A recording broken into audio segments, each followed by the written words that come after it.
Prions le Seigneur.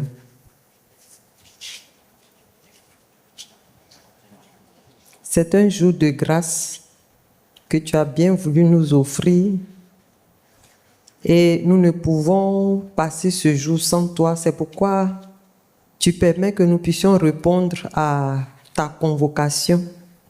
Seigneur, enseigne-nous, donne-nous de comprendre ce que nous avons lu et surtout de marcher avec cette parole au nom de Jésus-Christ. Amen. Frères et sœurs, je voudrais vous saluer au nom de Jésus. Amen. Que Dieu vous bénisse abondamment. Je voudrais vous transmettre les salutations des frères de la communauté francophone. C'est vrai que nous sommes ensemble, mais comme ce n'est pas toujours qu'on fait le culte, donc je vous transmets les salutations. Et je voudrais vraiment dire merci à Dieu, mais également dire merci au conseil qui me donne l'opportunité de partager notre trésor commun et qui permet également à ma famille, puisque je suis là avec mon époux, qui permet que nous puissions vraiment partager ce trésor avec vous, c'est-à-dire la parole de Dieu. Merci au conseil. J'ai failli dire merci à Papa Somano, mais actuellement c'est mon frère Rado qui est là, à son épouse et au pasteur Rakoto. N'oubliez pas de transmettre chaque fois nos salutations à nos parents quand vous les appelez à Madagascar. En tout cas, que Dieu vous bénisse. Frères et sœurs, nous l'avons dit au début, le liturge l'a dit depuis le début de ce mois. Notre thème, c'est « Les croyants sont fidèles dans tout ce qu'ils font ». Attendez, je vais lire. « Les croyants sont fidèles dans tout ce qu'ils font ». Dans tout ce qu'ils font, c'est-à-dire dans leurs œuvres. Quand on dit de vous que vous êtes un croyant, quand vous entamez, quand vous commencez une action, vous allez jusqu'au bout. J'ai envie de dire, le croyant est un jusqu'au boutiste. Et ce matin, à la faveur de la rencontre, les 3 textes qui nous ont été proposés et que nous avons lus, c'est Néhémie chapitre 7, versets 1 à 13, Jean chapitre 17, versets 1 à 5 et 2 Timothée chapitre 2, versets 1 à 7. Quand on lit ces 3 textes et qu'on regarde, il y a un point commun. On parle de fidélité, mais chaque texte a sa particularité. C'est ce que nous allons voir ensemble. D'abord, la fidélité.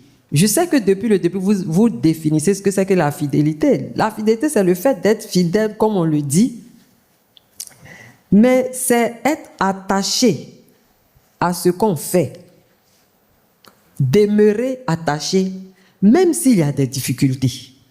Même s'il y a des difficultés. Justement, j'ai été édifiée par une histoire que ma mamie m'a partagée. L'histoire d'une chrétienne de chevaux, Rassalama. C'est comme ça son nom, Rassalama. Elle m'a expliqué qu'actuellement, c'est la période dédiée aux martyrs. Frères et sœurs, quand on parle de martyrs, quelqu'un peut penser que c'est loin de nous, parce qu'on pense à Étienne, qui fait partie des premiers martyrs de l'Église. Mais à côté de nous aussi, il y a des martyrs. Voici donc l'histoire de cette sœur en 1837, depuis les années 1800, mais qui a marqué, j'ai envie de dire, notre intelligence, notre entendement. Et franchement, j'ai été ému, j'ai été également édifié. Alors quand on regarde, et si on veut définir ce que c'est que la fidélité, c'est le comportement de cette sœur. C'est cela, être fidèle, surtout fidèle au Seigneur. Parce qu'on peut vite changer de veste quand ça ne nous arrange pas. Quand une situation ne va pas en notre faveur, bien ça ne va pas dans le sens de ce qu'on veut, on peut tout de suite changer de veste. Et si on regarde son histoire, c'était quoi? Quelqu'un peut lui dire, mais qu'est-ce que ça te coûte de ne pas aller à l'église le dimanche? Qu'est-ce que ça te coûte? C'est ça seulement qu'on te demande. Mais l'histoire dit que cette dame a tenu. Elle a fait, c'est-à-dire qu'elle a démontré que la parole de Dieu, ce n'est pas des fables. Parce qu'on me raconte ce qu'elle a fait, là, on parle de Daniel, mais elle a tenu jusqu'à ce qu'elle soit assassinée, qu'elle soit tuée. Elle a tenu jusqu'à la fin. C'est cela la fidélité.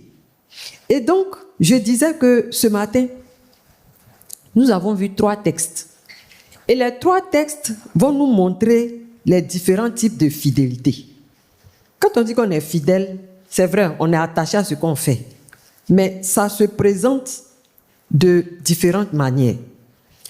Si nous prenons par exemple le texte de Néhémie, Néhémie chapitre 7 qu'on a lu, on voit que celui qui croit en Dieu, celui qui a choisi de marcher selon la volonté de Dieu, c'est celui qui est le croyant. Hein.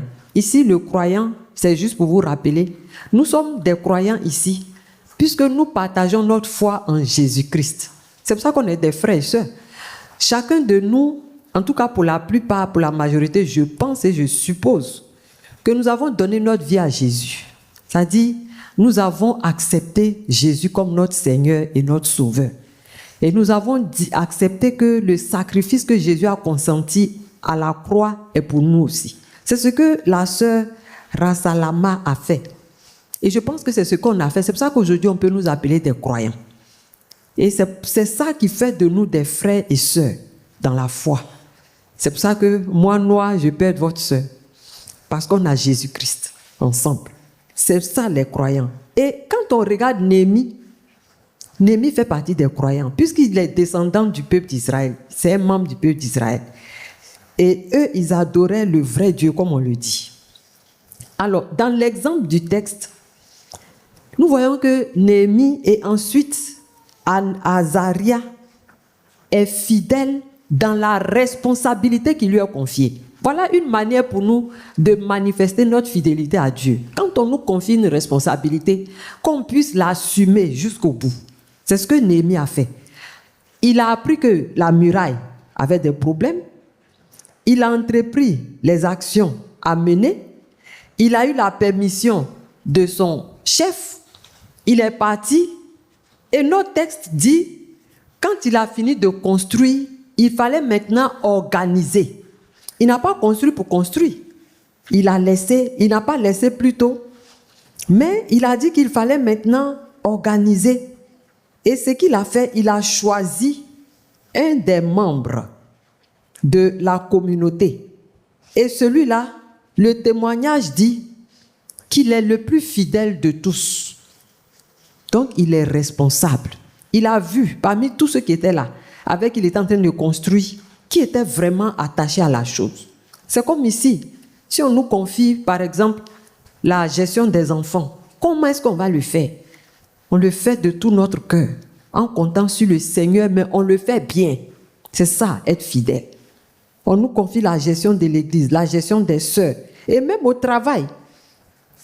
Quand quelqu'un nous nomme, si le responsable voit que vraiment nous sommes fidèles et qu'on nous nomme à la tâche, on fait bien parce qu'on est des chrétiens. Et c'est ce qui fait notre témoignage quand nous sommes au milieu des païens.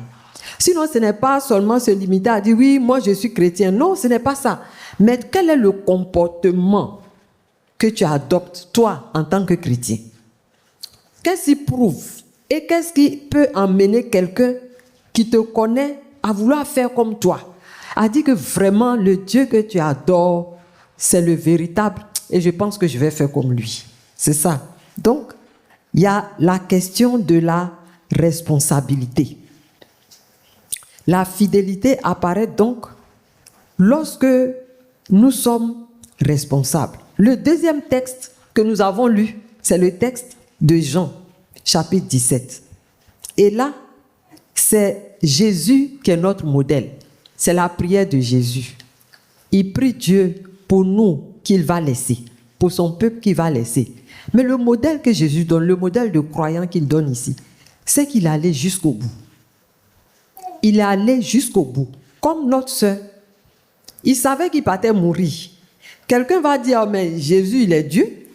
Donc, c'est en tant que Dieu qu'il l'a fait. Mais n'oublions pas qu'au moment où Jésus était sur la terre, il était pleinement humain. Et lui-même, il avait dit au chef romain qu'il avait le pouvoir d'invoquer la puissance des cieux et une armée d'anges allait descendre pour le défendre. Mais il n'a pas fait. Quand on le tapait, il pleurait. Il a pleuré.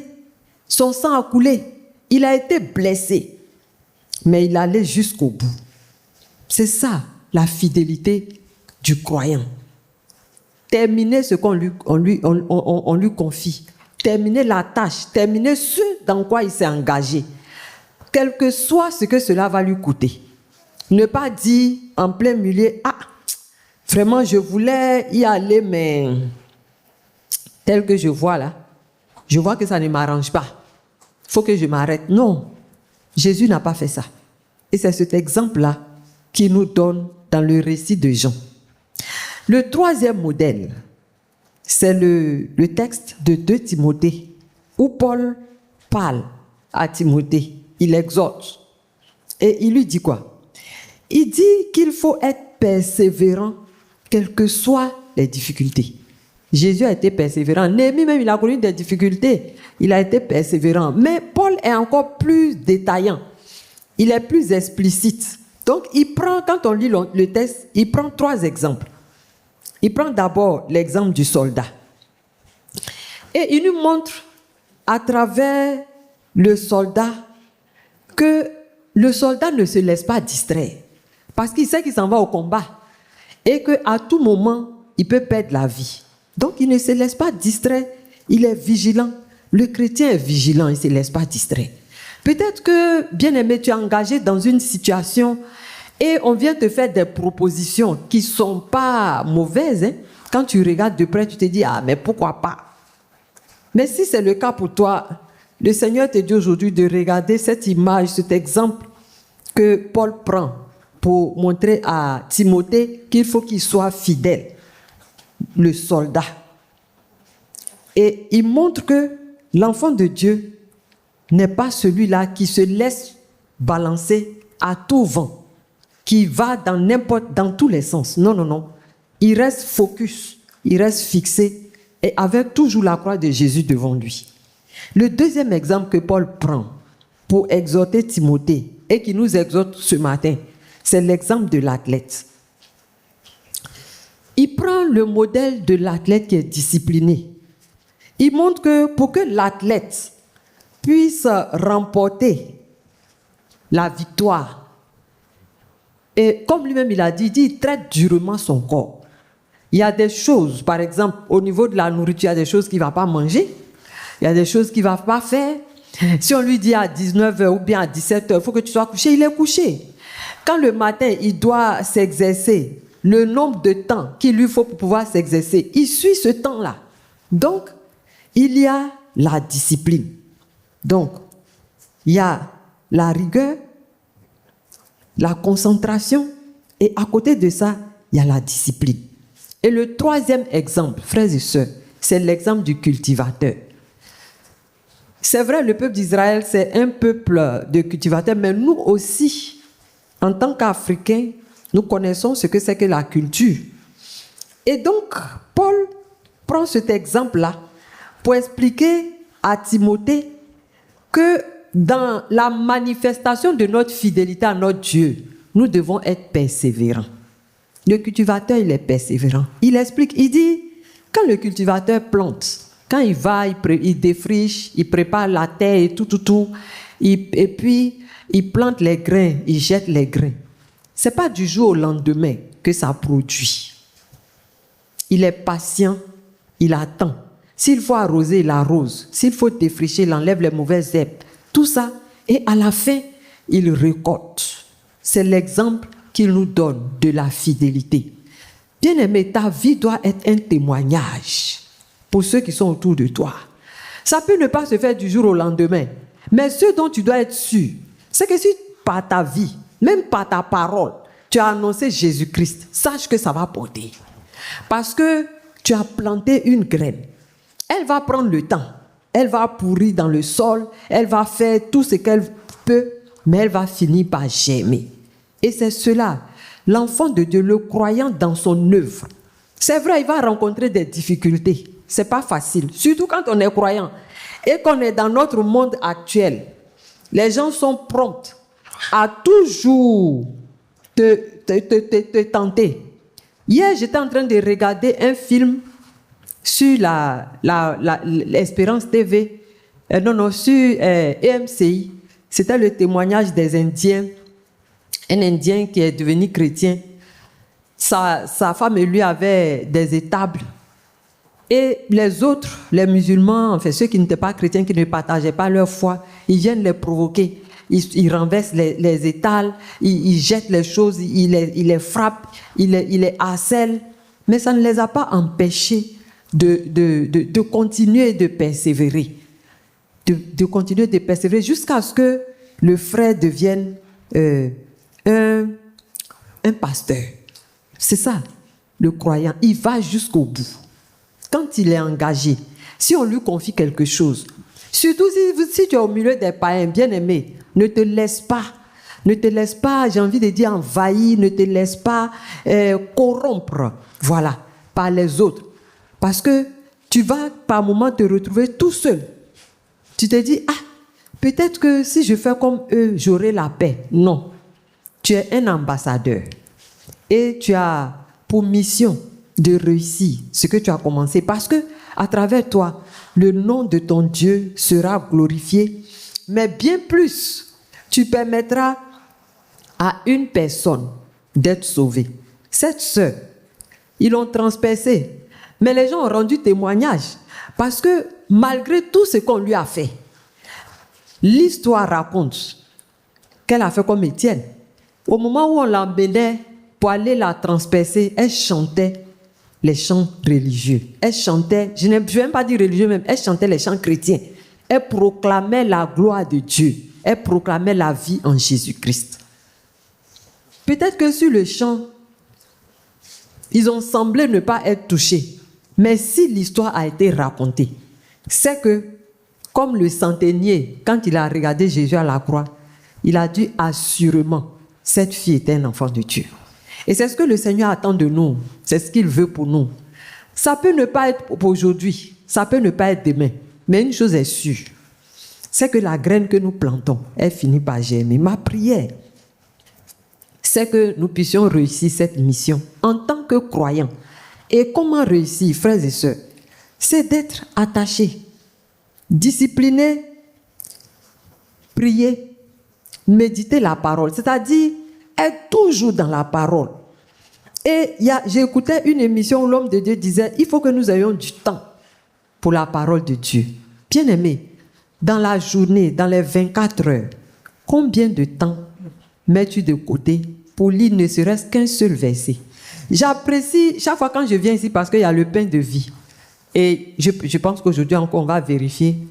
Les jeunes et tout ça viennent donner le verset et ils viennent réciter. Vraiment, ma prière, c'est que nous allions encore plus et que dans nos agissements, dans notre comportement quotidien, cela puisse transparaître pour que le Seigneur, notre Dieu, soit glorifié. Alors, que retenir ce matin, frères et sœurs? En tant que croyants, nous sommes appelés à être des jusqu'au-boutistes, être fidèles. Ce n'est pas seulement à notre Dieu. Cette fidélité doit transparaître dans notre vie de tous les jours. Et les 3 textes nous le montrent. Et Paul prend le temps de nous donner les détails. Néhémie en parle. Jésus en parle. Paul, avec l'exemple du soldat, l'exemple du cultivateur, l'exemple de l'athlète, nous fait appel, nous donne de nous souvenirs, la discipline. Et il faut que nous soyons disciplinés dans notre temps de prière à la maison, dans notre méditation de la parole de Dieu. Et à cela, ajouter le service, le pardon, l'amour et l'attachement à notre Dieu. Que Dieu nous soit en aide au nom de Jésus. Amen.